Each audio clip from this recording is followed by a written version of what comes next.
রাজ্যের প্রধান রেফারেল হাসপাতাল জিবি হাসপাতালের পরিষেবা ও চিকিৎসা ব্যবস্থা রাজ্যের জনসাধারণের প্রয়োজন মেটাতে পারছে না।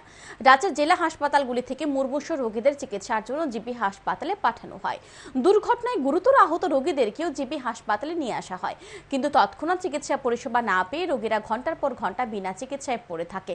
ওয়ার্ডগুলিতে দিবারাত্র বিশেষজ্ঞ চিকিৎসক, নার্স ও ওয়ার্ড বয় না থাকায় সুচিকিৎসা ব্যাহত হচ্ছে। প্রয়োজন ভিত্তিক জীবনদায়ী ওষুধ হাসপাতাল থেকে সরবরাহ করা হয় না। পরীক্ষা নিরীক্ষাও সময় মতো করার ব্যবস্থা নেই। জরুরি চিকিৎসা বিভাগও সবসময় সক্রিয় থাকে না। বিভিন্ন বিভাগে চিকিৎসা পরিষেবা ছাড়াও পানীয় জল, বিদ্যুৎ পরিষেবা সঠিকভাবে মিলছে না। শৌচাগারগুলিতে নেই পর্যাপ্ত জলের ব্যবস্থা, এমনকি নিয়মিত পরিষ্কারও করা হয় না।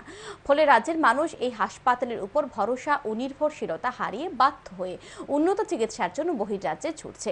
এই পরিস্থিতিতে এসইউসিআই দলের পক্ষ থেকে বুধবার জিবি হাসপাতালের এমএস এর নিকট ডেপুটেশন প্রদান করা হয়।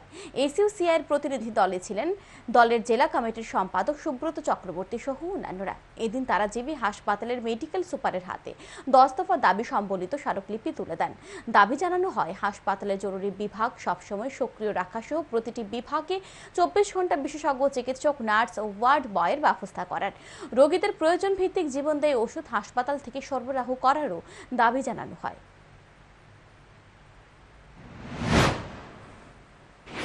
জল থেকে শুরু করে, পানীয় জল থেকে শুরু করে জরুরি বিভাগগুলো, এবং দেখা যায় হাসপাতালে রুগীরা প্রায় ঘন্টার পর ঘন্টা অপেক্ষা করে, ডাক্তার নেই, বিশেষজ্ঞ চিকিৎসকের দরকার।